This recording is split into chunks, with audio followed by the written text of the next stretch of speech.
What's going on, everybody? Welcome back to the Timeless Movie Podcast, episode number 184. My name is Victor Vasquez. Appreciate you joining me on this episode and this channel where all we do is talk and discuss new movies.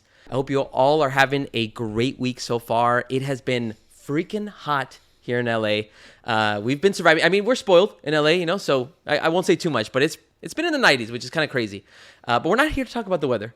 We're here to talk about maybe some movies that are hot right now, right? So, hey, episode 183 of the Timeless Movie Podcast is out right now on Spotify, YouTube, Apple Podcast. I ended up going solo. I talked about a horror movie, A24, Undertone. A lot of people have been going crazy in the comments. They've been messaging. Either they're confused or they like it. So if you want to also engage with that specific content, feel free. Drop some comments, subscribe, do all that good stuff. But let's move into what we're talking about today. Special movie, but also we have a special guest. We have the return of the one, the only, my cousin, Melina Rios. Hey. Melina, thank you so much for coming back. I love, number one, being on like a first name basis with the Timeless Movie Podcast. Gosh. I love being here. Melina, not only do we love you here, but also the guests and listeners as well like that. The millions of listeners. I mean, we got comments. I sent you a comment like that. There was other people that are like, we need to have Melina back on the pod. Way too kind. Way too generous. Well, Melina, thank you so much again for joining us. Always thank you for the invite. Of course. Thank you for taking me to the movie. Yes. Had a Timeless Movie Podcast sponsored night yes. on Monday. I mean, hey, we haven't gotten any sponsors yet, but hey, if anybody wants to sponsor like that to get us into the movies even more. Let's get us in there. I'm down. But Melina, you talked about the sponsor night. You talked about the early access that we went to. The movie that we're talking about today is from Amazon MGM. It is called Project Hail Mary. We really need a soundboard. Omar has been telling me for the longest time, like, you need to upgrade that. On the way over here, I was like, we need to get Vic, and then you need like a jingle, and then every guest needs to have a designated like jingle. So that every time you hear the jingle, you know who it is. Here. I like that. All right, that's gonna be yes, on the list. So we went to go watch Project Hail Mary. We went to go watch it early. So that was a cool part about it. Amazon, I don't know if we all like that company, but hey, we'll take advantage this time. But we went to go watch it. Before we jump into it, Melina, yes. I wanted to get your thoughts because we were kind of talking about it a little bit before the podcast. What were your thoughts when you saw the trailer for the first time? Okay. What did you expect? What did you think like that? Did it what was like the whole framing in your mind when you saw it for the first time? Yeah, I think, so before I had actually like seen a single trailer in full, I think I had seen pieces of it. So I had like an idea. I knew it was going to be a space movie. Yeah. Love a space movie. But then we went to watch The Bride. Yes. Which also was one of my favorite podcast episodes that you did.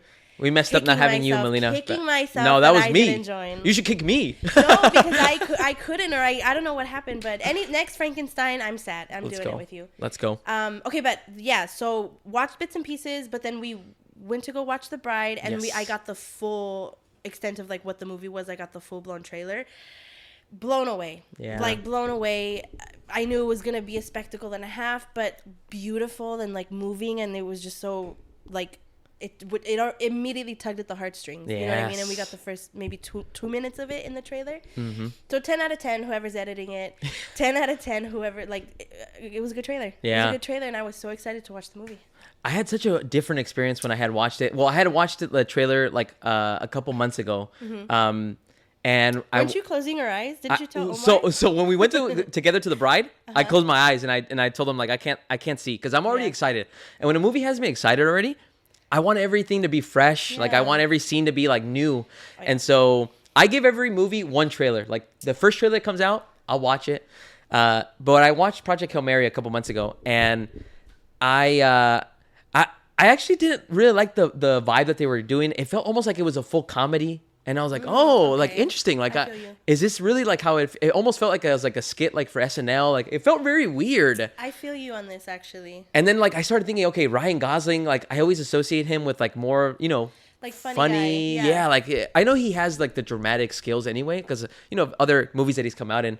But that was like my first instance of like, I don't know. It kind of had me on the fence of like, I'm gonna watch it. Yeah. And then I started hearing really good things about people that read the novel and just telling me how incredible it is. Yeah. And so I was like, okay, I'm still going to watch it. But I'm not going to watch any more trailers because I keep hearing amazing things about this movie. Yeah. So you haven't had a chance to read the novel, correct? No, at the honestly, I didn't even know it was a book. Yeah. Until like the trailer started coming out. Yeah. But then we watched the movie on Monday, and literally from Monday to today, Wednesday, my whole For You page has been people gassing up the novel, crying about the novel, but they're specifically saying, if you're going to do it, you got to listen to the audiobook. That's what I've heard too. Yeah, and I can get behind that. You know what I mean? Like, I love a good audiobook. Yeah. And they're saying that the emotion is very raw in the audiobook, so I'm potentially down. Nice. Yeah. I like it. I don't read a lot of books. I've said that on The Bride when we were talking about it, but this is one of those movies where I'm like, I heard such good things that I do either want to read the novel or the audiobook. And I think the audiobook is something that maybe connects with me more because I always listen to podcasts all the time. And so I'm like, okay, maybe this is an easier route to like listen to this story again. Yeah. But oh, absolutely. Get into audiobooks. Yes. Awesome. Well, now that we got to see the trailer, we got to see the early access screening, let's segue into the non-spoiler thoughts. We'll keep this very high level. I'm going to go through a little bit of the directors who made it, who comes out in the movie, and a little synopsis, and then we'll go into our overall thoughts. Okay, let's have it. All right. Project Hail Mary. Who directed this movie? Well, we have two. It's actually a co-directed by Chris Miller, Phil Lord. If you have not heard of these directors, they have made and produced a lot of some of the most well-known animated movies over the last decade. Okay. They actually made Cloudy with a Chance of Meatballs. Okay. Lego Movie. I haven't seen it, but okay. Lego Batman movie. Okay. Have you seen the Spider-Verse movies? No. Oh, and my goodness. I don't know why I haven't. Those are amazing. Yeah, they look amazing. So they produced those, like the Spider-Verse movies, but again, they have like very heavy influence on like trying to really bend the rules of like that kind of animation. And then for live action, they actually made the 21 and 22 Jump Street movies. Okay. So this is their avenue back into live action. Okay. In Project Hail Mary, again, they adapted the book with the same name. And who comes out in this movie? Well, we mentioned his name already, Ryan Gosling. We also have Sandra Hüller, Melina Weintraub, Ken Leung, and Lionel Boyce. I'm pretty sure people that are listening are wondering, what the heck is Project Hail Mary about? What if you haven't read the novel? I'll give you a little synopsis about it. In Project Hail Mary, we are introduced to the character Rylan Grace, who is played by Ryan Gosling. Same initials, which I kind of found that pretty weird. Rylan Grace is a science teacher, and he is tasked to save the world. Now you're wondering, why the heck is he tasked to save the world? Well, in the movie, we find out that the sun is dying. We don't really know why, and I'm not going to spoil as to why, but they'll eventually explain that. And so Dr. Grace actually has to find out and try to come up with any type of solution to try to save the Earth. And so he is sent into space in order to try to save the world and come up with some type of solution. I'm going to keep it very vague. I don't want to say anything more. That's pretty good. Melina, you are the guest. Thank you so much again for joining us here. I'm gonna keep thanking you as I go on the podcast. I want you to give me your first thoughts. After we left the theater, what did you think of Project Hail Mary from a high-level perspective? Okay, so I was like blown away. I mean, I've already said it, but love a space movie. Love a space movie. And so already I'm on board. Already I'm like fully engaged. But without getting into it, it's just such a human story, right? Like, it's so, like, you're gonna relate to it, you're gonna experience it, you're gonna let the entirety of the movie, the story, the plot, the characters, the characterization, you're gonna let all of that just like wash over you. And I'm sitting there in the little reclining chair crying and like trying to wipe my tears low key because the guy next to me is not crying, and I'm like, okay, whatever, dude. And then my cousin, your wife, is on the other side of me, and she's kind of crying, and I'm trying to like catch her eye so we can cry together. But just amazing. And then when I just fully experienced the movie, let myself just witness what was happening on screen without like thinking too much about it. And so when I walked out of the movie theater, the thing that I wish happens with every single movie happened, where I'm speechless. I'm truly speechless. And it's not because this is, not to say that this is an amazing movie. It was just so, I think I even said when we walked out, emotionally exhausting. Yeah. Like, you go on this crazy ass journey, and it's so cathartic. It's so like satisfying at the end, in a way, that I just let it marinate in my brain in my body, in my heart, in my soul, in my spirit. Okay, calm down. No, but it's a great way to articulate that, Melina. Like that, and that's something that I still try to work on too. Whenever I watch movies, is like letting it kind of breathe a little bit. Yeah. I'm so quick to like want to analyze it and like, no, like, okay, did I really love this? Did I really like this?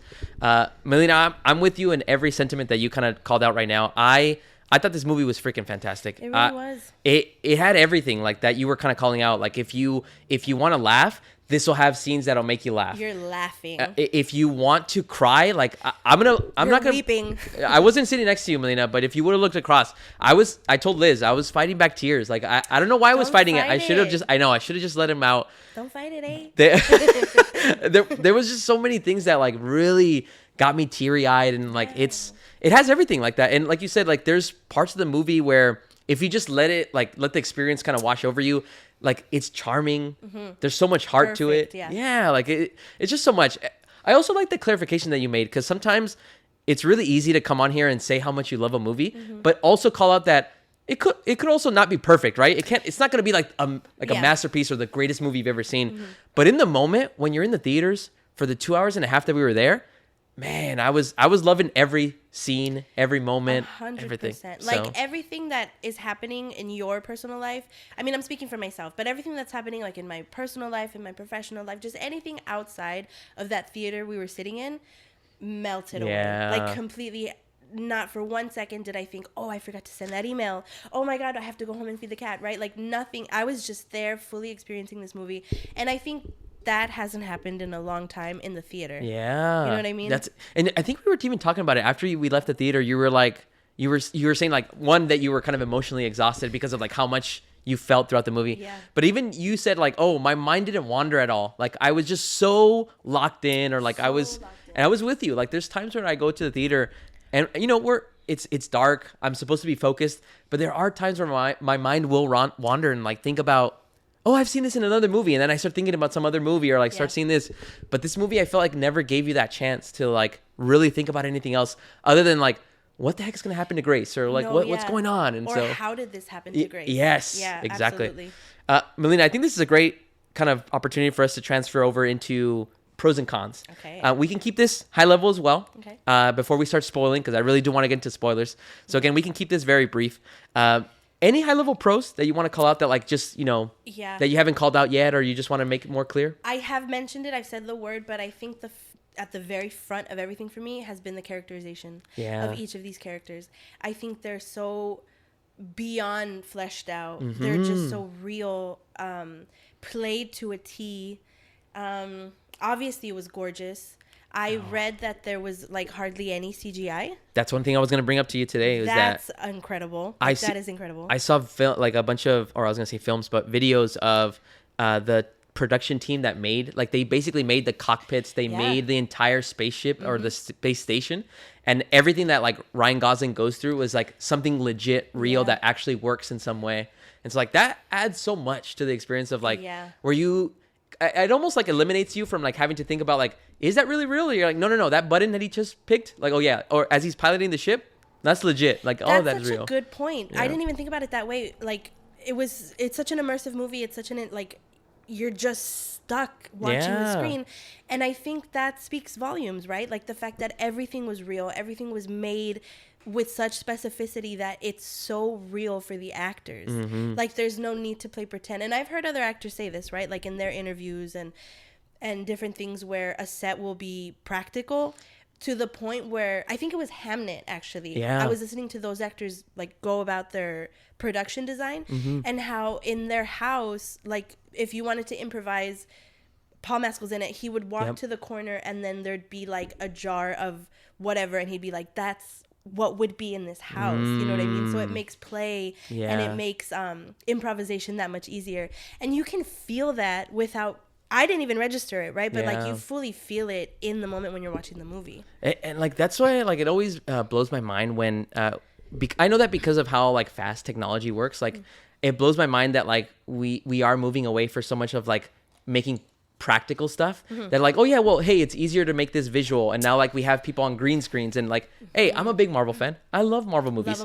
And like there's a lot of CGI in it, but man, I really wish that we go back to more of this style of like where everything you see in that scene, you can legit feel like I can touch this, or I can actually, see myself in this cockpit in some way and like work on this space station. But it's incredible. Absolutely. Like you're waiting for the Disney ride. Yes, exactly. I mean? Experience that like all over again. I need a Project Hail Mary pop-up stat. Such a great call. I wanted to call out one other thing that you were kind of alluding to as well, but I thought it was really cool, and I think this is pretty like non-spoilery. I thought it was paced really well, Melina. Like for 2.5 hours, I think maybe you and I have different opinions because I think you were, because of how you felt afterwards, you were like, I felt the 2.5 hours, but I still enjoyed it. For me, I felt like it was so quick. Like I was moving from scene to scene. Yeah. I think I told you at the beginning, I was a little discombobulated. Like, I almost got worried because when the movie started, and again, I'm not going to spoil it yet, but like the movie starts and I just feel like every scene is lasting 5 seconds. 5 seconds, and it moves to something else, shows you something else, and you're just following Grace on a space station. And I'm like, and again, in my mind, I'm like, why are we showing so much? Like, hold on, like let's slow it down. We have 2.5 hours. Like we can let this breathe. Let's talk about this. Yeah, let's just analyze a little bit more. But then after I watched the movie and we finished it and we talked about it, like it actually made sense. Like it's trying to put you like, how would you feel if you did wake up on a space station? Like. Yeah, and I think that's portrayed so well. Like, you even have the camera angles are slanted. Yes. It's shaky, right? Like, everything's kind of blurred. The same way that this character has 0 answers, we have 0 answers. Yes. And actually, I do want to talk about the exposition in the beginning, in the classroom. Yes. And I think that's perfectly, like, set up because in the beginning, it's just, he's immediately waking up, right? Yep. So it's the very beginning of this journey that we're all of us going to go on. I'm going to say that I did feel the 2.5 hours. Yeah. But I'm not going to complain about it because I was fully enjoying the 2.5 hours. Yes. But there were moments where I was like we're running out of time and nothing's happened, right? Like how are we going to conclude this? I think when we get to like the middle point, that's when I was really kind of thinking to myself, like, wait a minute. Like time's a ticking. Like how are they going to do it? Or like what's left to do? But also, to be totally transparent, like I think the beginning of Act 3, I really had to go pee. So I was kind of like, oh man, come on. Like not let's wrap this up because I'm fully enjoying it, but I have to go to the bathroom. So I think that's definitely like what played a part into like me feeling the entire 2.5 hours. Yeah. But I mean, 10 out of 10 would watch those same 2.5 hours again and then probably again in like 3 months. Yeah. You know what I mean? Well, Melina, I'm really happy for you that you're able to make it all the way through like that without going to the restroom. We made it, guys. I hate when that happens actually, when like, especially when you're like how you were describing it, where you're waiting for something crazy to happen and then you're like, and then at that one moment when you know that the third act is going to start like climaxing, you're like, oh no, I have to start going to the restroom. Like, please, not at this moment. You're like, audience, can we pause for a second? Let's all take an intermission, team. Oh, man. Awesome. No, I love it. Melina, the only other things that I wanted to call out, maybe for high level, I think we already talked about, which is like visuals, production. Like, there's just things like that. Anything else? Or how about this? Any cons that you had? Ooh, any cons? I think, do I have any cons? Okay, yes, I do. I wish we saw more of Sandra Huller. I adore this woman. I think she's so talented. I first saw her in The Zone of Interest. Have you seen this? I haven't seen that movie. You have to watch it. It's so good. You have all of these World War II, all of these Holocaust movies that are always in the point of view of like the prisoners, or like the people who are trying to escape the Nazis. But this movie is in the perspective of the Nazis. Yes. And this woman, Sandra Huller, in that movie plays literally, they call her the Queen of Auschwitz. Oh, and man. She's despicable in that movie, but she plays it so well that you hate her. And then I saw her in what is it called? The Perfect Murder. Oh. But I think this is the one that she got nominated for an Oscar for. The one with the dog. Oh, I can't remember that one. We'll come back. I'll look it up. But so I think that might have been my only con. Yeah. Thinking about it, and I remember watching her like I want more of this, and I want more of the relationship between the two. We can talk more about that later, but I think that may be my like the one nitpick they have. Yeah, I think so. That's a good one. I enjoyed it. Yeah, I fully did. No, I had a question that I wanted to ask you about her character like that, and like what you thought about her, and like you kind of alluded to it, but it definitely would have been really cool to see more of that, like in flashbacks or something of that nature, like just to kind of get a better idea. But or maybe even, I don't know if this is in the book, but maybe even like her own little scene, like let's give her a minute, let's give her 2 minutes of her like maybe looking over the data, and we could see her like make that decision of like, okay, this is bigger than everybody, right? Or maybe even before she brought on Grace or anything, right? Like this is just me, like I want more of her on screen. But yeah, I think 10 out of 10 for her. That's a good call out. Yeah. I struggled. I mean, I'll show you my notes. I didn't really have any cons. Like it was pretty much blank. There's nothing there. Again, I always like to call it out that even though if I don't have any nitpicks or cons, it's not a perfect movie for me, but like absolutely fair. I really couldn't think of anything that really bogged down the entire experience for me. So again, it was an awesome movie. It was so good. I may have a con, but it may be a little bit of a spoiler, so we'll come back to it. Let's go to spoilers then. Let's go to spoilers. So let's talk about... Yes, we'll give everybody a little bit of a break. If you don't want to be spoiled, again, this is going to be coming out like Friday, hopefully. So right when the movie comes out. So if you don't want to be spoiled by anything that me and Melina will talk about, jump out of the podcast, watch the movie, then come back in the comments. And then come back. Or send us an email, timelessmoviepod@gmail.com. Would love to hear your thoughts or reviews of this movie. So that's enough of a buffer. We're going into spoilers right now. Into some spoilers. Okay, Favy.com, Favy.org, Favy.gov, Rocky. Oh, my goodness. I'm going to have a cry. Melina, I might, you know what? You told me not to hold back. I might have to drop some tears right now. You know, cry like, with me. Yeah, I think I will. Cry. Okay, so my con then is the voice that they chose for him. Really? Yeah, It was very endearing. It was very charming, but it did feel a little too like robotic. Yeah. I think it could. I mean, but it fits, right? And it makes total sense. But I think they could have picked something else. I think they could have made him, I mean, he was so human, right? Like in his emotions and his empathy and his compassion for Grace. And his solidarity with Grace, I would have been fine and a little happier had they given him a less like pixelated sounding voice. You know what I mean? I'm really curious now if you listen to the audiobook, or if we listen to the audiobook, how the voice of Rocky will be.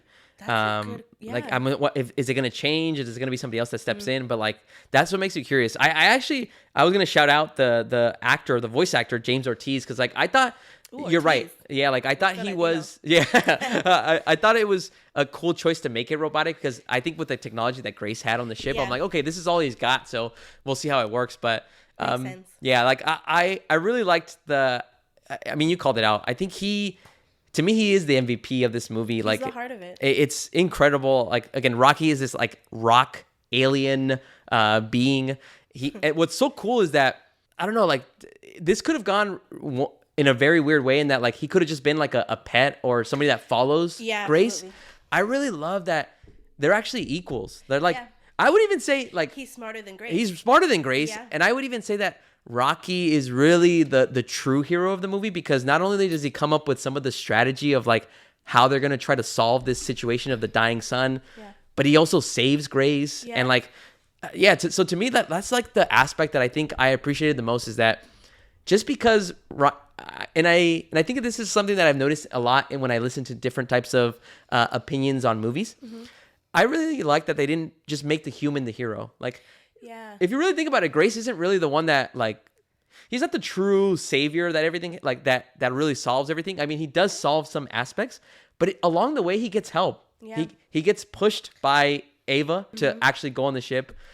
Shout out to the officer Carl, Lionel Boyce, where he actually gave him ideas of theories to test out, and like, so like Grace was really like, you know, he did come up and he did have like a very like sound mind of like coming up with different strategies, but along the movie he's always being helped and pushed in the right direction. So I don't know, like I just really like when they don't just rely on, hey, the human has to be the hero every time. No, like in this one, Rocky's the hero.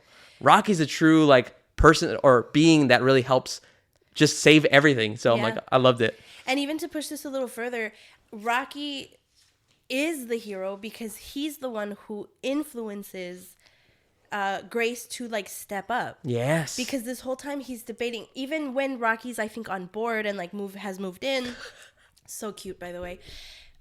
Grace is still looking at his whiteboard like, why am I here? What is the purpose of this? So he's still lost. But then when they make that connection and it like they become brothers, it's Rocky's like his tenacity to want to not only go back home but to save everything that really like lights that fire under Grace. And you had mentioned that Grace does need help, right? Like he needs that support. And it's not that he's not capable. He's the brains. He does the math, he does the science, and then Rocky does all the engineering, right? Yes. But he needs that, like, he needs somebody to hold his hand. And when he's accepting influence from Officer Carl, he's going back and forth with the rest of the team. Like, you can really see it. Go ahead. Well, I was going to say, like, I think you bring up a good point in that. And I hope it didn't sound like I didn't think that Grace is like not like a. No, you described him perfectly. Yeah, like I didn't want to make him sound to anybody listening to like that he doesn't deserve to be like a big part in this movie. No, I think he has he's a huge part. Yeah. But I think you articulated it a lot better than I did, Melina, in that you're right. He gets that support. But what I loved about Grace is that he was always open to suggestions. Like he was always open to like, oh, if it was Carl, if it was Rocky, if whoever it was, he never rejected the idea. He was always like, okay, yeah, let's try it. And then like.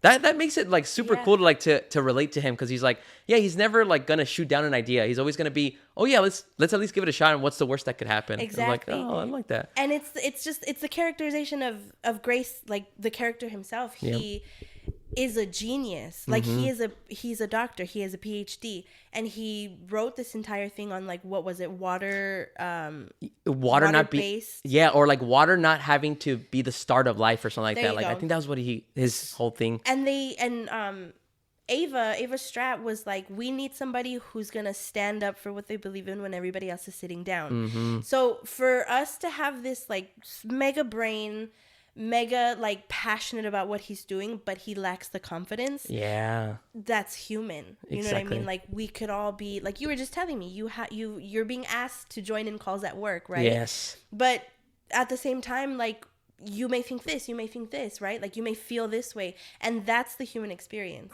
So to have, I guess, maybe the confidence or the lack of a better word, or actually the ignorance of failing, the ignorance of knowing these kind, like embarrassment that Rocky embodies, pairing that up with, oh no, I'm so not confident. I have no idea what's happening. Like the ground under me is not even real. Yeah. In Grace, you make the perfect pair. You make the perfect, like literally team to save the entire universe. What a team. What was it that they said right there? Like Rocky and Grace are going to save the stars. Like I love that little thing where it was like, oh man, that was so cool. So cool. I love Rocky. Yeah.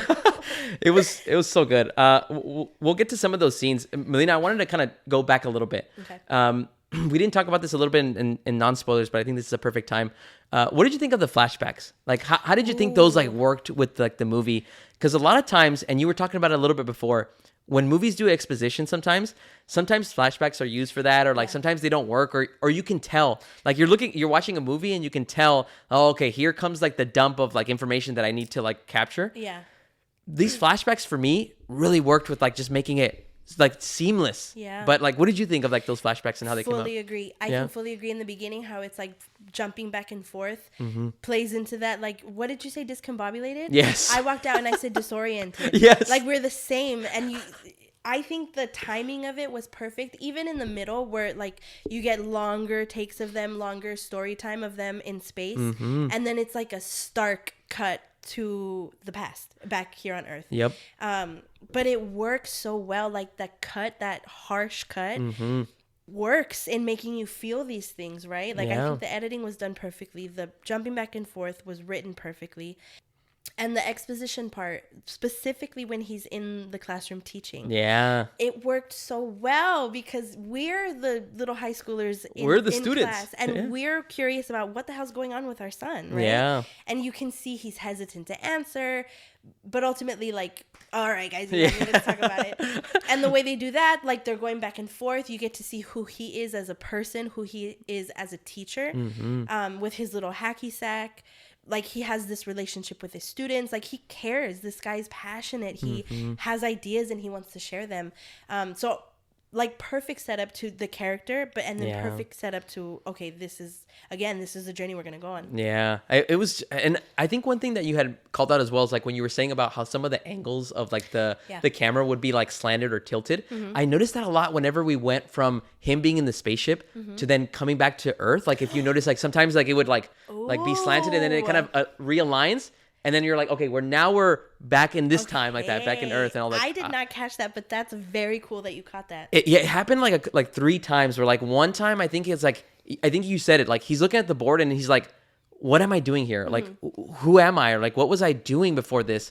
And then there's like a point where like you have him like sitting on a chair when he's already helping the scientist and it's like slanted and then it just kind of realigns himself. Like if he's, like if he's in the ship and then like gravity's kind of readjusting and kind of making it like, I thought that was really smooth. Like how they pulled that off. Yeah. Like that. I really liked anything of the flashbacks. Cause again, there's too many times where movies will burn me in regards to like, oh, okay, like I know this flashback's coming. This is just meant for them to tell me. Yeah. But I just like how clever it was to kind of show us like, hey, here's like you were explaining the characterization of Grace. I really liked how also they show the differences of like when he's on the spaceship, you see Grace and you're trying to understand like, okay, well, what is he trying to do or what is he trying to solve? And then you see him on Earth and you see the complete difference. You see a guy that's like maybe a little bit more timid of like, I don't know. Like he's trying to be modest. Like he knows he's one of the smartest, but like he doesn't want. I could never do that. I put the not in astronaut. Yeah, exactly. And so it's just stuff like that. Like I think everything about how that aligned in the flashbacks work, which again, I'm going to sound like a broken record today, but I'm really curious how the audiobook will sound. Like, is it going to be the same? Like, how does that happen? Or at least correlate or adapt that from the book. So yeah. I was really curious as to how the author's name is Andy Weir. Andy Weir, yeah. Weir or Wire? Ooh, I think it was Weir. Okay, that's from what I heard. Weir. I want to see and I want to read and I want to listen to his descriptions of the ships. Oh. Like, and what language he uses to describe what this is, the tunnel that connects the book. That's what I'm interested in, right? Because like you read these books, you read any kind of book and you're placed into the world, right? Yeah. With the descriptors, with the prose, however delicious they may be. These kinds of stories where it's so unfathomable because it's space and we're mere earthlings. Yeah. I would get into that. Yeah. Like, I would love to get into that. And how they describe Rocky's ship. Yes. That's cool. I mean, the design of it like was super like beautiful. It's like it's again things that you can't comprehend because of like our brain, but I'm like, you know what? This looks like an alien being or alien ship that you would expect something that's like maybe way more like higher evolved than us. Like it would definitely work. Like it's see-through. There's like, you know what I mean? Like it was crazy. But that actually brings up a good, like a little mini segue that I would love to get into. It was very like cathedral-like. It looked like a cathedral. Yeah. And the whole, I mean, not the whole movie, but there were so many bits and pieces of the movie that I like tied into like I guess religion and Catholicism. Now I'm saying because we said cathedral. Yeah. But I mean the very beginning, it opens with this guy like literally being reborn. He's not even on a planet, but he's on this ship. He's completely alone, and we watch him come back to life. Yeah. Mary's the ship, right? And That's right. like this like companion kind of like consciousness almost. But then you have Ava Stratt. Yes. And this is me just like really going in on her because I really liked her character and I just love this actress. But she almost like was giving this Mother Mary kind of energy, right? And you can see the sacrifice that she makes. It's not so much like I'm a genius and I'm in charge of this whole thing and I'm gonna make this decision for you. But it's like throughout the movie you can see their relationship begin to blossom in a way where it's like, what would happen if he stayed? What would happen if none of this was like happening? They could have potentially a future. They like each other. They're compatible. They see each other. Yeah. So when she sends him to go to space without a return ticket, not only is she like, hey man, my bad, loss of life, that's a whole sacrifice, but also the potential life that I could have had with you. And she's fully sacrificing this. Like, and you can see it all over her face, which is why I wish we got more of her. You know what I mean? That's a good call. But yeah, like incredible. Like just, and I don't know if this was intentional or not, but all of these little things were just floating in the air. And when you piece them together, I was like, okay, I can see it. Yeah. No, well said, Melina. That was going to be the question I was going to say is essentially like, of Sandra Hüller and her character of Eva, like what did you feel of like her presence? Because I like you said, to me, her presence is like, she is really the toughest character in that out of all of the people that you see and you get to kind of understand and get to know, you can look through all of them and you're like, who's the person that can make the toughest decision and or like be able to bear the pressure of that decision? And it's her. It's like she's able to like really, like you said, just bear down and be like, hey, look, I could have a life with Grace, but I care more about the many than maybe the few. And so I got to make this decision. And like, she just had this like really powerful kind of like energy of her, like that every time she was in a scene, she was intimidating. Like you felt that in a way. Best way. Yeah. Like, I trust you with my life. Exactly. Everything. Yeah, absolutely. It wasn't in a way of like where you were like intimidated, but like, oh man, like you don't want to be in the same room. You're more of like, I want her on my side. Yeah, like, I don't want to be on her bad side. Exactly. Yeah. I like friends. Exactly. I want her to like help me throughout different things and push me. And so, great call out. I mean, you articulated so well, Melina. And I think I'm with you now on that nitpick, and that I think it would have been really interesting to see more of her, of like, even like you said, because majority of the movie, it is Ryan Gosling's movie. So he is in the film mostly every scene. Right. But it would have been interesting to see a scene where you don't have Rocky or Grace and you just have her, just Ava, like contemplating after sending him off, or contemplating, maybe seeing them launch off and like what her expression is like. It may have still been like very brooding like that, but I don't know, something like that would have been interesting. She would have played it so well that you would be able to read it all on her face without her saying anything at all. Yeah. And that's just a testament to Sandra Hüller. Like, she's an actress and a half. Yeah. And the way, like, I hate to say this because it's very, very tropey, and it's very like, it just doesn't move anybody forward. But Hollywood loves to make women uglier to express how alone they are, or to express how without a quote unquote partner they are, right? And the way they have her, she's disheveled. Her hair is a little disheveled. I mean, like, and it's so hard because she still looks so great, number one, but her character, the way that she carries herself, like, she just takes up the entire room. So whatever they do to her, it's almost not going to work. But it works in the way that you can make these conclusions to where, you know, she maybe goes home and has a lean cuisine for dinner. Yeah. Instead of like having some like top-notch meal. Or like somebody to have dinner with. You know what I mean? Like, she probably doesn't even have a dog. She doesn't give that energy. But again, a testament to how dedicated she is to her work and how willing she is to sacrifice even her own like well-being for the masses. Yeah. And she's like begging. That's what she's saying to Grace, you know, like, if you don't do this, we're so screwed. Yeah. And we're gonna watch it happen. And it's almost like she's saying, you can't make me watch that. Yeah. You need to go. Like, you need to go.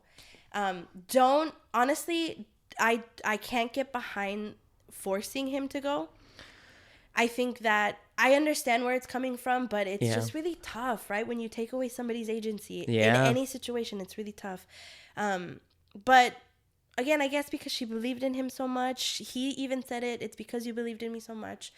But I think when they give us that reveal, that twist of how he was sent, like, fully justifies why he doesn't return home, why he's so not in a rush to return home. He also, it was said, has no family, has no loved ones. That's why we're so happy and willing to send you up to space.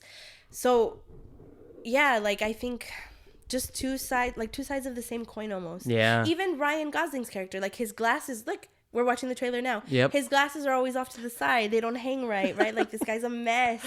She's a mess, but they're so brilliant. And the perfect team in that they see each other in a way that, like, nobody else is seeing them. Yeah. I mean, Grace has perfect chemistry with Rocky and with Sandra Hüller as Ava. Like, it's incredible like that. And like, both of their characters are just, like you said, they're might be on opposite sides, but they're so compatible. Like, they complement each other in so many ways. Speaking of Sandra Hüller and Ryan Gosling, I actually found out that, like, they actually didn't practice or even meet before this movie. Ooh. So as soon as the movie started and they started filming, they just started working on their scenes. So it's kind of cool that you still felt the connection between the two as they started going scene to scene or flashback to flashback. You're like, oh, I can see them as a couple. I can see them as being partners in some way. Yeah. Like, that just shows you, like, how skilled both of them are. Of, like, literally just speaks volumes to their talent. Yeah. And I keep hearing the joke that Ryan Gosling can have chemistry with a rock. Like he kills it. No, I don't think anybody could have played this part like at all. I was gonna tell you that we love Rocky. And we love Sandra Hüller as well. I thought Ryan Gosling killed it in this performance, and I thought the same thing, Melina. I was thinking, who else could, and not to like just remove him from the movie, but like honestly, like who could step into that role? Yeah. Have you ever seen the movie Lars and the Real Girl? Bits and pieces, but like no. I've only seen bits and pieces, but Ryan Gosling, and he has a sex doll with him the entire time, and I was like, every time I see clips now, I'm like, now I know why they chose him, because he can act with a doll in a scene, and you believe it that it's an actual woman there. Yeah. And it's like, damn, that's crazy. And so like now that I think about it, like it's really hard to pinpoint like another actor that could act alongside like an inanimate object or something that's not there, and like make you feel the emotions that you're feeling. I'm like, weep in the cinema. My goodness. Like 10 out of 10. Ryan Gosling. Incredible. I was going to bring up, like you had called out a little bit earlier. One of my favorite scenes was when he gets to meet Rocky and they start connecting and they start figuring out the language. And then he's all excited. He's like, he's finally not alone.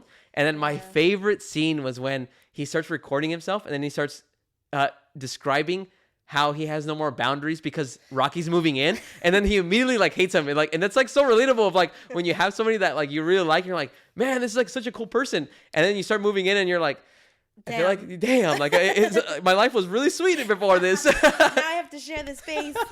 That was hilarious. I love those scenes. It's so real, and again, like it's just so human. Yeah. You know what I mean? Like, yeah, absolutely. Oh man, Melina, I wanted to bring up one other thing.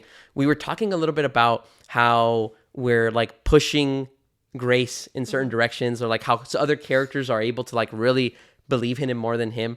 What was your take on like the overall theme of the movie? Like, did you have like something that like you took away from it?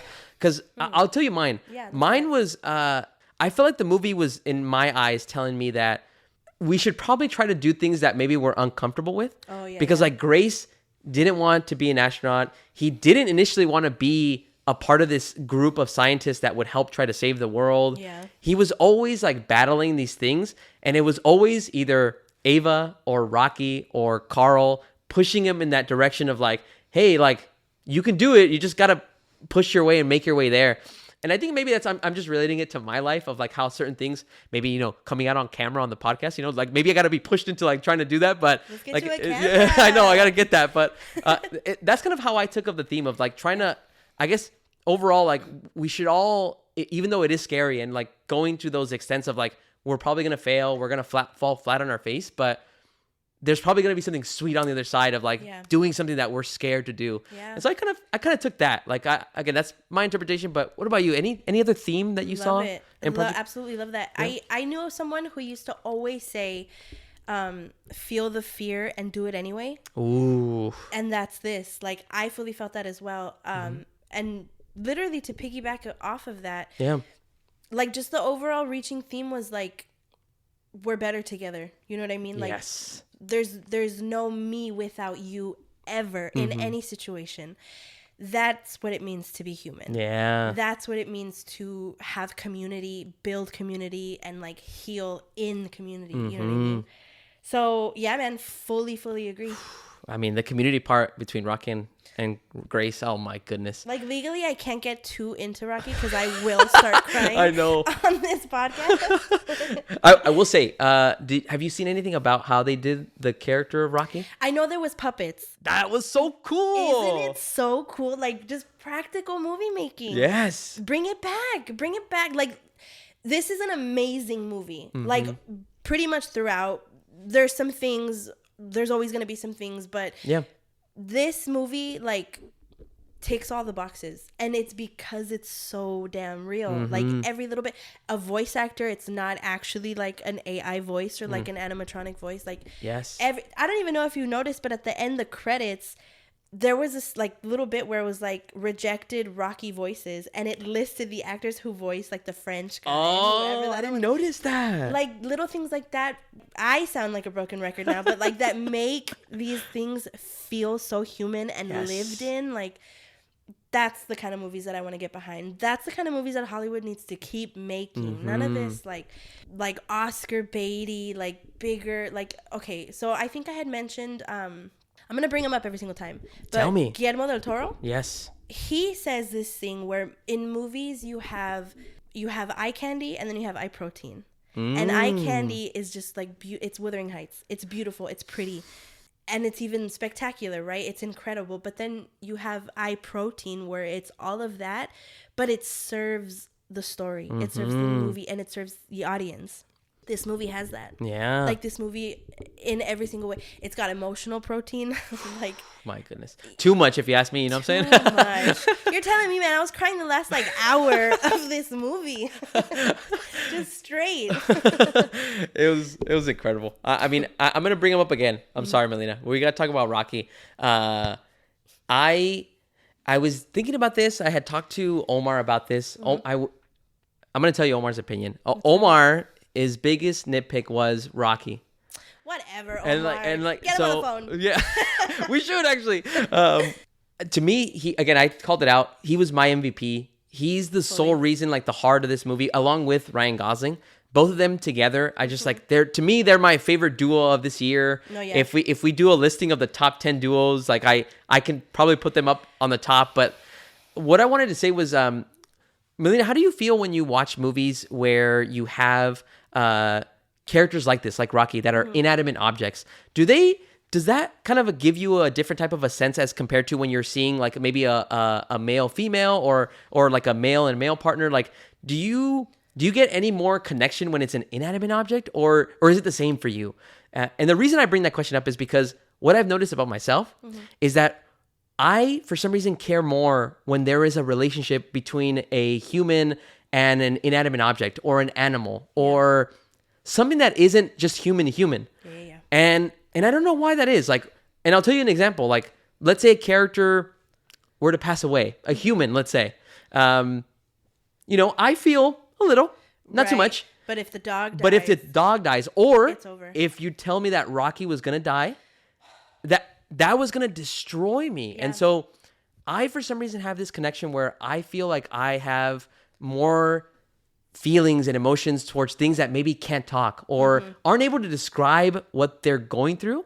And so to me, in my mind, it makes it much more of an enjoyable experience when I'm like watching Rocky and I'm like, don't let anything happen to Rocky. Yeah, save Rocky at all times. Exactly. So long-winded question, but I wanted to ask you, Melina, do you ever feel that kind of a difference of like when it's an inanimate object, your brain then clicks into like, oh, maybe I feel more? Or is it the same for you? Like human, inanimate object? What do you feel about that? I fully agree. Like, and I couldn't agree more. Yeah. I think, for one, like, I'm just very partial to animals. So if you have an animal, like if you have like, I never watched Marley and Me because obviously, and I just, there's no way. Like, I'm not going to sit and fall in love with this dog for him to die. You know what I mean? And I think it plays to, it's just so incredibly humanistic, but also like it's your paternal and it's my maternal instinct because these characters are innocents. They haven't been corrupted by the life that human adults are forced to live. You know what I mean? Like if it's a human baby, right? If it's a dog, if it's a cat, if it's a rock that has these childlike qualities and this childlike wonder, you're gonna root for this character. You're gonna want every good thing to reach that character. So I think it's gonna hit more every single time if it's well done, if it's well written, Yes. if it presents opportunity after opportunity to fall fully in love with these innocents. It's gonna wreck you. It's gonna ruin you every time. That's the thing that's gonna keep you up. You're gonna think about the most after a movie. Like, yeah, could not agree more. 100%. I and again, I think I can always count on you, Melina, to articulate things in such a great way. I go off of you. All you, Melina. No. I go off of you. You said it in such a good way. It is paternal, maternal, right? Like, it is just in our brain and our DNA to like think of it in a way of like, we almost want to protect this character, this being of like, I got to do all I can because I can't tell what they're feeling. So I got to be there for them. Yeah. And so it's like, but at the same time, I can't tell what they're feeling, but I know exactly what they're feeling. Yeah. Because they're so unfiltered and they're not like worried about, they're not self-conscious in any way. Yes. So they're just an open book. Unfiltered like that. Completely unfiltered. Yeah. And sweet. And like literally the first second that you meet Rocky, he's whimpering. Like he's whimpering. He's a little baby. Gosh, my goodness. Like you can't help but fall in love with him. Yeah. You can't help but let him burrow his way into your heart while you're watching the movie. It was awesome. I loved every time he was on. I still think about the scene when they're watching Rocky in like the screen, and then he's like boxing it, and then like Grace is holding up his hands like he's holding pads. It was like it's just so many great things. But a couple of things, Melina, I have for you that I wanted to call out. What did you think about the music? Did you hear any music? Did you hear any needle drops that like you remembered that? No, actually. I mean, I fully loved it. I loved what they were doing with the music, especially the part where he goes out to get the sample, and then he's completely like surrounded by the, what was it called? Astrophage? Yeah, like the astrophage or like what they were collecting. Yeah, he's just like completely surrounded, and then you watch him surrender to the moment. That music, that piece of music, I was like streaming that the second it drops, which it has in What's Going On at Spotify. Hello, I'm right there with you, Melina. I looked on Monday or Tuesday after we watched the movie, and I went to Spotify, and it's still like blocked. I think 3 days until it releases on Spotify. I'm like, oh, that's right, because we keep watching these movies early. We watched them early. All right, then I guess I can't complain. But like, I can't wait for that to drop. But I loved like the actual songs that they played. They played the Beatles. Like, it's just so American. Yeah. You know what I mean? Like, so American, so human. Love it. And everything kind of related to like space too. Like I heard some of the lyrics, and like some of it would always be about like somebody's mission to space and like some kind of relation to coming back home. Yeah. The Beatles song was like, it was perfect like that. When as soon as I saw the names like Ringo, George, like I was like, oh no way, they're gonna play a Beatles song. So like it really hit for me. Shout out to Daniel Pemberton, who's the composer who made the score. He made a lot of different scores that I love. The Spider-Verse movies, the animated ones, like. But he also, I don't know if you ever saw Materialists or Eddington. Those are other scores that he made that were really cool too. Okay, but nice. yeah, he's been making a lot of scores over the last 5 years that I've really enjoyed. So nice. Yeah, this was no surprise there. Oh, that song. We have the trailer playing right above us this whole time. What is it called? The Song of the Time? Ooh, in the trailer. The one that she sings. The one that she sings is karaoke. Yes. Harry Styles. Harry Styles, that's who it is. Liz told me. Well, the only reason I know is because I know you like it. No, I swear. I mean, I thought it was a older song, and then Liz was like, "Oh no, it's Harry Styles." I was like, Harry Styles? I was like, "What the?" This was like the good Harry Styles, like the very like, okay, we're gonna use this in a big movie. Yes. But I loved it, like specifically in the trailer, because it's just so big, right? The way they produce it in the movie or like include it in the trailer. It just makes the whole experience within the trailer itself that much bigger. And then it's like, oh, I'm sad, dude. I'm watching this. Yeah. I think 10 out of 10 with the music. Gosh, it was great. Melina, only other thing I had for you was we kind of alluded to a little bit. You were talking about how like the science, the space piece of it. I wanted to bring it up. I thought it was really cool that I love it when movies make it easy for the audience to understand the science. Yeah. Because then it makes us feel smart. Yeah. So like when they were talking about the Petrova lines, or when you were talking about how he just surrenders to like the astrophage and the Petrova lines. Yeah. And it's like, or how they start coming up with like the different theories of like, here's what we have to do, or here's how we used or weaponized the astrophage to use it for our fuel. Yeah. I don't know. I really dig when space movies like make us feel like we're with the characters of like, yeah, that makes sense. Like that. That's what I was going to say. That's exactly. When in reality, like it should all go over our head because of like how complicated or how the physics works. I'm like, no. But I wanted to call that out and shout it out that like, I love it when movie science like just makes us feel smarter than we actually are. I'm like that because I know I definitely would not have understood it if they would have explained it outside of the movie. Yeah, 100%. And the way that they do it, like specifically with Officer Carl and Grace, like in the beginning, when they're first beginning, like it's fully trial and error, and it's so messy, and it's so like this is me and my cousin in the garage podcasting, like brainstorming ideas. You know what I mean? Like very relatable, very like, oh, I could be a scientist. Yeah, like exactly. I could do it, no problem. That's it. Oh, I got this. Get me some Skittles and I got it. Some sour Skittles and I got it. Oh my goodness, that was good. Melina, anything else on your side? I'm trying to look through my notes. I want to see if I don't think I forgot anything that I wanted to call out, but anything at the top of your mind that you wanted to bring up about Project Hail Mary? I mean, I feel like we've covered a lot of the movie. Yeah, I feel like Practically going scene by scene. I think like going through all those elements, but yeah. I mean, I have no notes. Yeah. Like I so enjoyed this movie. Yeah. The whole time I was watching it, I was thinking about my dad. I was like, I need to bring my dad to watch this movie. Like this is such a movie he would enjoy. And I think that's immediately a success. Like you're watching something and you're already planning, oh, who am I going to invite to enter this world to, you know, to share this with. So I can't wait to take my dad to watch it. I think he's really going to like it. But yeah, I don't know. Oh, yeah, actually, because I just saw it. Thank God we have the trailer going.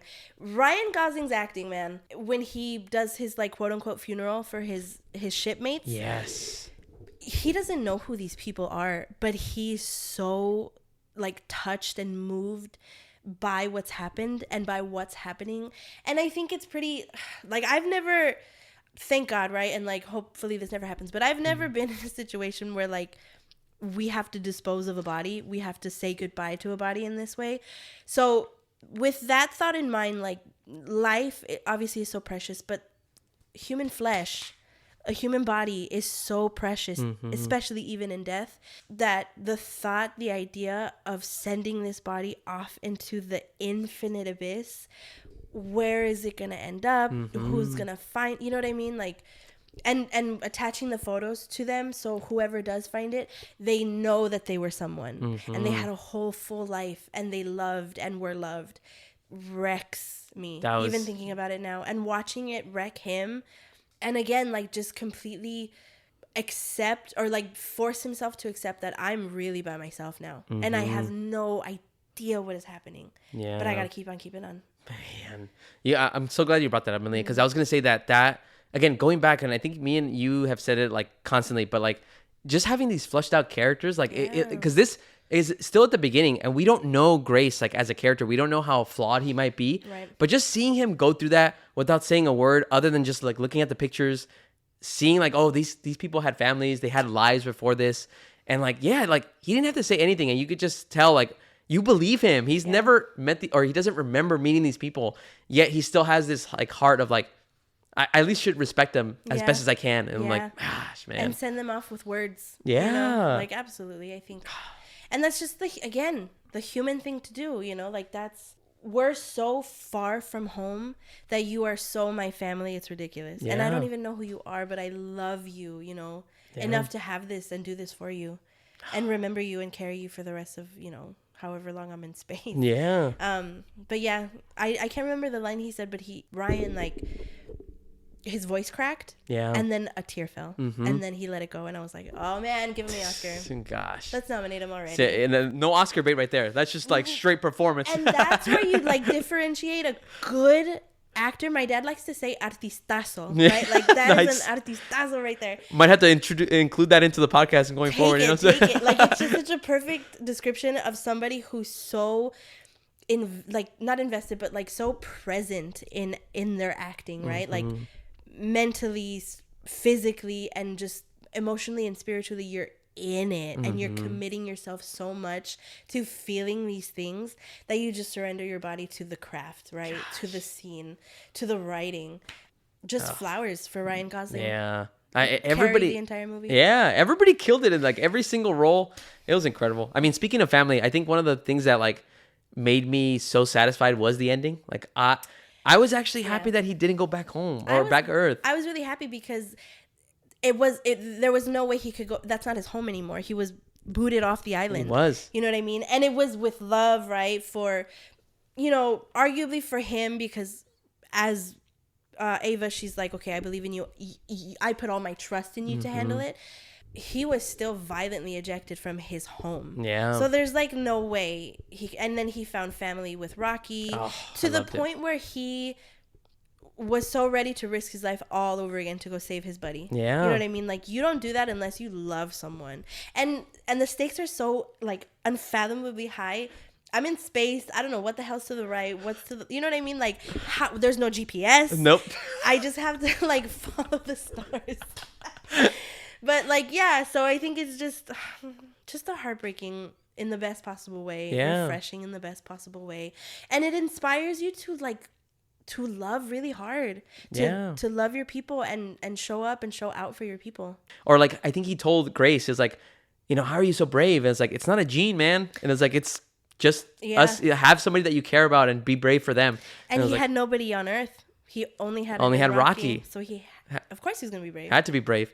I love that Rocky built a whole biodome or biosphere for him. A hamster wheel. Oh, Rocky.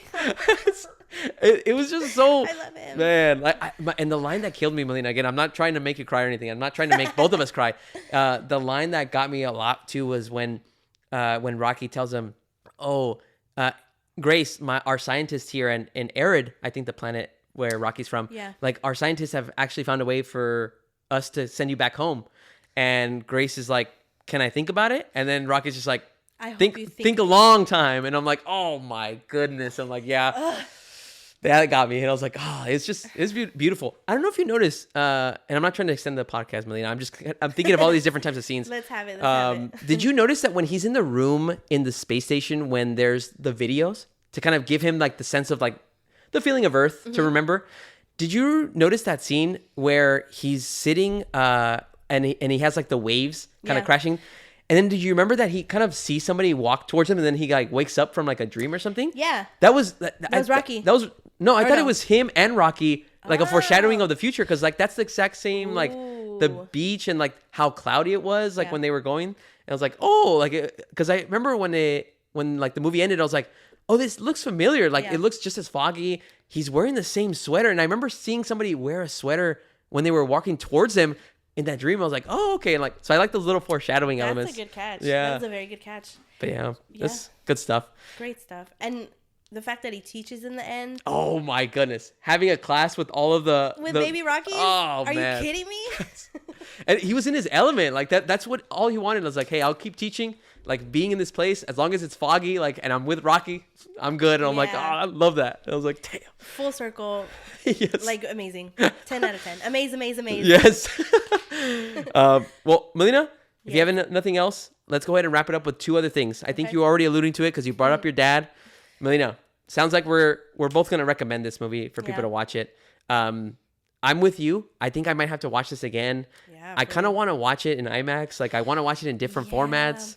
I told this to Omar and to Liz, and neither one of them noticed this. Did you notice that there was like black bars like when we were watching the movie? Like in the Dolby Cinema? Like there was like these black bars on the side. It wasn't like the full screen captured all the way through. I didn't notice. No? I'm the only one that felt like I feel like we didn't see enough of the screen on the Dolby Cinema. Yeah. So I feel like that's my excuse to try to go again. I'm like, you know what? I'm telling you, IMAX every time. IMAX every single time. I'm so down, Melina. Yeah. So it's going to be a recommend for me and Melina. Please 100%. go watch this movie. It is definitely recommend. You will not be, I don't think you'll be disappointed in any aspect at all. Like, go pee before it starts. Yeah. For sure.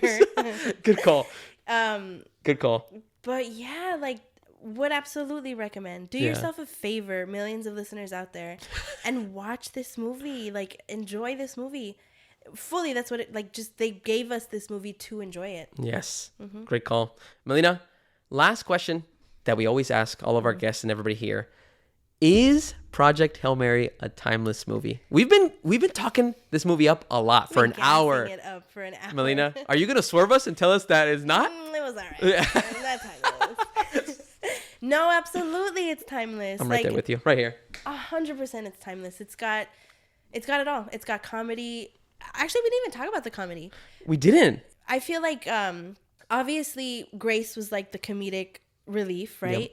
Yep. And there were so many moments where like he would set up a punchline. He would set up a funny moment, and then somebody's response, specifically like Ava's response or Rocky's response. They're so funny watching somebody so chaotic and somebody kind of being like, yeah. Like, all right, dude, calm down. So funny. So they balanced him out perfectly. And all these moments, like, the first line that he would say would lead up to somebody else's response, and their kind of like deadpan response would be the funny thing. But I'm already giggling at Ryan Gosling's first line. You know what I mean? Like, it was just so well performed. He's so funny. Like, he's so effortlessly funny in a way that's not, oh, he's trying hard, or yeah, this is annoying. Like, it's just so endearing. I think you had said charming earlier. Yes. It just works so well. Everybody was just in complete harmony in their character, acting with each other. Yeah, like that one scene where he's presenting in front of the scientist, and he's like, "Boom, there it is," and then like he sits down, and then that one scientist like just straight, like very dry, like that. "Boom, there it is," and I'm like, it's just things like that. Love it. It's a timeless for me as well. I mean, there's, I think we probably gave it away, obviously, with how much we're gushing about the movie, but also how we want to watch it again in theaters. We want to bring family members. Like, I just can't wait to go see it again. So those are our full thoughts about Project Hail Mary. More importantly, everybody listening, let us know if you are going to go check this one out. If you've already seen it by the time this podcast comes out, drop it in the comments. Leave us an email. We want to hear your thoughts. What do you agree or disagree with us? Are you in Omar's camp that says that they didn't like Rocky? If you are, we don't want to talk to you. Diabolical. Get out of here. Back But again, let us know your thoughts down below in the comments wherever you're listening, or send us an email at timelessmoviepod@gmail.com. And in the comments, drop down your favorite Rocky moment. Ooh. Like your favorite Rocky line. Let's yes. have it. I want to make Rocky as big as possible. Heck yeah. Like the most deserved to have this done. Yes. Also, another thing, drop it in the comments. What's your favorite human and an animal or inadequate object? What's your top 3? Yeah. Let me know down below. I think Rex. to me, Rocky and Grace, probably number 1. Have you ever seen Castaway? Oh yeah, fully parallel. What's his name? Wilson and Tom Hanks. Yeah. I cried watching that. That's brutal. And it's because you watch these characters, they're so alone. And that, I think that's it, right? Like we're social beings. Yes. If a person is isolated, it's not gonna work. It's gonna be terrible. You need someone. You need a mind to like match with, and not even like we're on the same level. You just need someone to bounce off of. Somebody. You need somebody next to you. You need to see somebody, hear someone. Yes. Like it's not good to be alone. Yes. It's not good to be alone. Great way to end like that, Melina. Like that. Let's not be alone, guys. Yeah. Let's reach out like that. Reach out to somebody that maybe you haven't talked to in a while. Hell Have yeah. a friend. Like make friends. Just make be friends together. in the comments. Yes, exactly. Let's really build this community. Exactly. Well said. Well, Melina, I can't thank you enough. Thank you for, again, just all the knowledge that you drop, all the great articulated points that you bring up. I can't wait to have you back. For anybody that's still waiting, you guys said you were doing Pillion. Yeah. We're still gonna do it. We're still gonna do it. I wasn't even gonna do this one. That's right. I was convinced last minute. I was like, okay, all right, let's do it. But yeah, Pillion absolutely coming. We're gonna watch it. We're gonna podcast it. Yes. And hopefully we have a soundboard by then, because Yes. I would love to be introduced with "I will follow him" from the trailer. I love it. Hey, we'll have to get that. We'll have to get that in time for Melina.